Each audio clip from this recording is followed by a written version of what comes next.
योगी आदित्यनाथ की भविष्यवाणी आखिरकार सच हो गई। चाचा शिवपाल को अखिलेश ने किनारे कर ही दिया। परिवारवाद के बहाने चाचा को किया किनारे। अब शिवपाल का अगला कदम क्या होगा? और मैं फिर इस बात को कहता हूं, मैं तो फिर से कह सकता हूं कि चच्चू अभी से रास्ता तय कर लो अपना।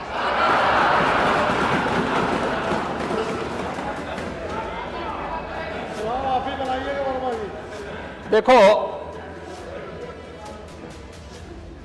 ये आपके साथ न्याय नहीं करेंगे। जब भी आपका नंबर आता है आपको चुपचाप काट दिया जाता है। आपके भलमानस को ध्यान में रख करके आपके संघर्ष को कोई ध्यान में नहीं रखता है। और कुछ तो आपको अपने मित्र से कुछ तो सीखना चाहिए। मुख्यमंत्री योगी आदित्यनाथ गोरक्षपीठ के महंत तो हैं ही, लेकिन वो एक अच्छे भविष्यवक्ता भी हैं। आज साबित हो गया। शिवपाल यादव को लेकर मुख्यमंत्री योगी आदित्यनाथ की ये भविष्यवाणी आज पूरी तरह सच साबित हो गई। अखिलेश यादव के एक फैसले के बाद तय हो गया कि शिवपाल यादव और अखिलेश के बीच भले ही ऑल इज वेल दिखाने की कितनी भी कोशिश की जा रही है, लेकिन हकीकत यह है कि दोनों के बीच कुछ भी ठीक नहीं। कम से कम जिस तरह नेता प्रतिपक्ष के पद के लिए शिवपाल यादव का पत्ता काटा गया, उसने सब कुछ आईने की तरह साफ कर दिया।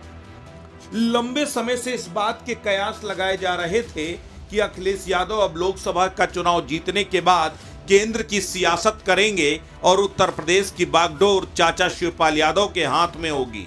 लेकिन स्मार्ट तरीके से अखिलेश यादव ने शिवपाल यादव को इस तरह लाइन से बाहर कर दिया कि सांप भी मर जाए और लाठी भी न टूटे।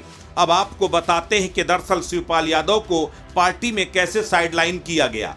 नेता प्रतिपक्ष का पद मुख्यमंत्री के बाद दूसरा सबसे प्रतिष्ठित पद होता है, जिसमें विपक्षी पार्टी के सबसे बड़े नेता के पास कैबिनेट रैंक का दर्जा होता है, तमाम सुविधाएं होती हैं और मुख्यमंत्री से सीधे सवाल पूछने और उनके वक्तव्यों का जवाब देने का काम नेता प्रतिपक्ष का ही होता है।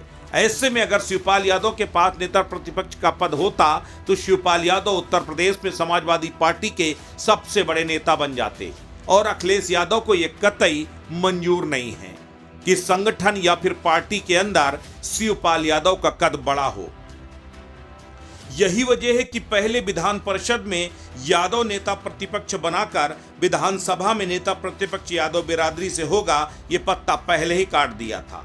फिर भी ये उम्मीद थी कि शायद शिवपाल यादव के कद को देखते हुए उन्हें ये जिम्मेदारी दे दी जाए, लेकिन आखिरकार माता प्रसाद पांडे, जो मुलायम सिंह यादव के साथ उनके अभिन्न सहयोगियों में रहे, ये नेता उन्हें नेता प्रतिपक्ष का पद देकर अखिलेश यादव ने सार्वजनिक तौर पर यह दिखाने की कोशिश की है कि एक तो वो केवल पिछड़ों की राजनीति नहीं करते, ब्राह्मणों का भी सम्मान करते हैं। दूसरा, मुलायम सिंह यादव के करीबी होने की वजह से माता प्रसाद पांडे को यह पद सम्मान में दिया है।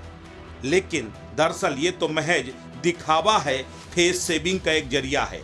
हकीकत तो यह है कि शिवपाल यादव के साथ अखिलेश पुरानी अदावत आज तक नहीं भूले। अखिलेश यादव आज तक नहीं भूले कि कैसे शिवपाल यादव ने अखिलेश के खिलाफ बगावत की थी, कैसे अखिलेश को बर्बाद करने के लिए खुद राजनीतिक दल बनाकर सपा को चुनौती दी थी। लेकिन शायद अखिलेश ये भूल गए कि चाचा ने हर बार विष का घूंट पीकर भतीजे को आगे करने की कोशिश भी की है। गिले शिकवों को भुलाकर पार्टी को आगे बढ़ाने की कोशिश की है। डिंपल यादव को मैनपुरी से और खुद अखिलेश यादव को करहल से चुनाव जिताने में बड़ी पटकथा खुद शिवपाल यादव ने तैयार की।